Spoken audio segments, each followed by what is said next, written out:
what is the difference between a Jewish pessimist and a Jewish optimist. The Jewish pessimist says things can't get any worse. And the Jewish optimist says, sure they can.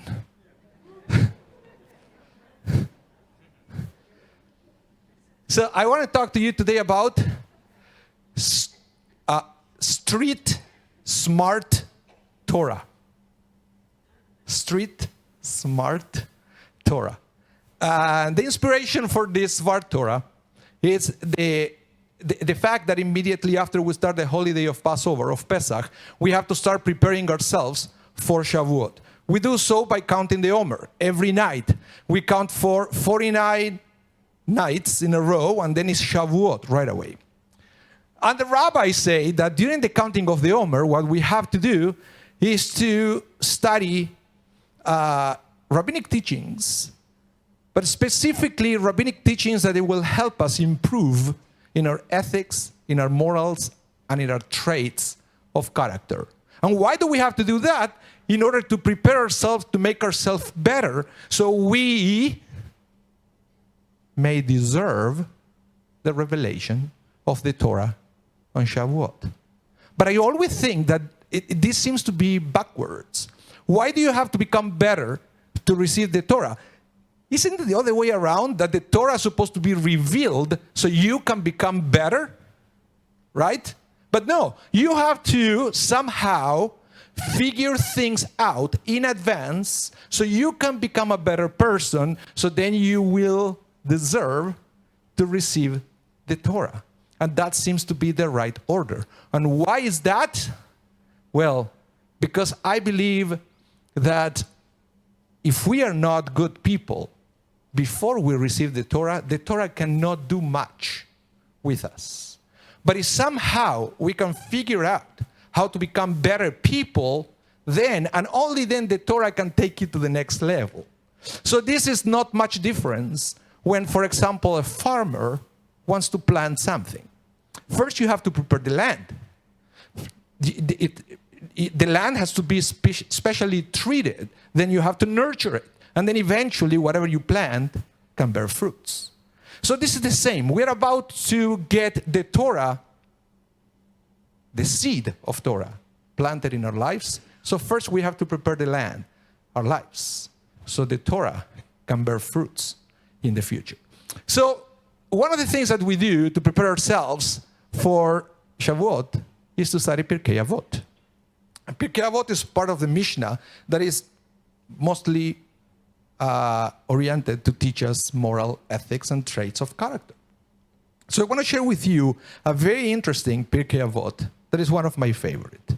And this is attributed to Rabbi Yochanan ben Zakkai.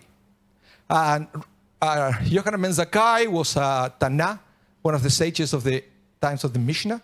He lived in the 1st century CE. And he was a very interesting character because he's the one who was at the siege of Jerusalem during the destruction of the Second Temple. And he was able to negotiate with Vespasian, the Roman general, to get out of Jerusalem and to create a yeshiva in the city of Yavne.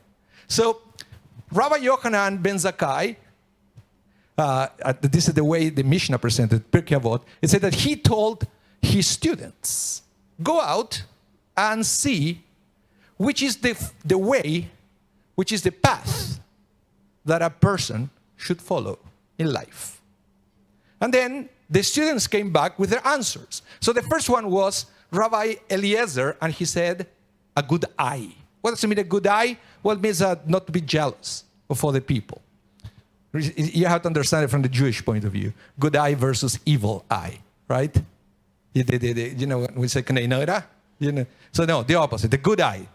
Fine. Second one was Rabbi Joshua, and he said, well, the right path is to have a good friend.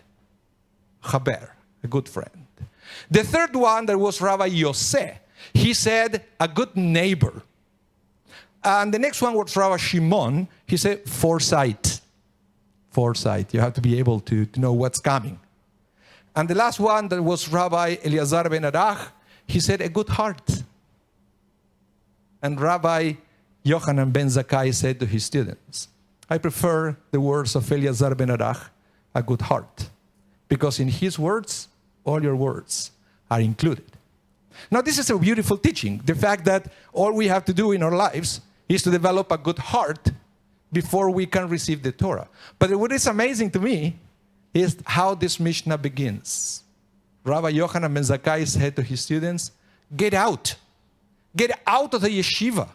Get out of the place where you study Torah and go figure it out outside. What is the right path? As implying, you're not going to find it in the books. Unless you expose yourself to the world and you figure these things out, then all the Torah that I can teach you, you won't go much far. So it's an amazing thing that Rabbi Yochanan ben Zakkai is implying that there is a street smart Torah. A kind of Torah that you can only experience it by living your life. You see, all the other answers, a good eye, a good friend, a good neighbor, is something that they were saying based on their experience in the classroom. A good eye, yeah, don't be jealous of your fellow students. A good friend, that's the way you study Talmud, with a chavruta, with a chaver. So it's important to have a good friend. But the rabbi said, no, you don't get it. I'm talking about outside this. A good neighbor, it means you have to live in a neighborhood that it will help you to become better. Yeah, but that's what we do, right? We live in a Jewish neighborhood. We play it safe. And so forth. And the other one said foresight. Yeah, of course. Life would be so much easier if you know what's going to happen next. But what if you don't? What is the best antidote to develop a good heart? And this is something, my friends, that you don't have to wait for the Torah to be revealed for you to figure it out. We have to figure it out that we need a good heart even before we receive the Torah on Sinai. Because if you don't have a good heart now, the Torah that's coming on Shavuot is going to be useless. It's going to be useless for us. Our self won't be fertile land to receive the Torah and to bear fruits. And this brings me to the Yizkor service. Because I realize that one of the places that we get this street smart Torah is our home. It is the Torah, the instruction that comes from our parents, from our grandparents, great-grandparents, you name it. That's why on Pesach, he doesn't really say, go and read about the Exodus. It said, no, teach your children.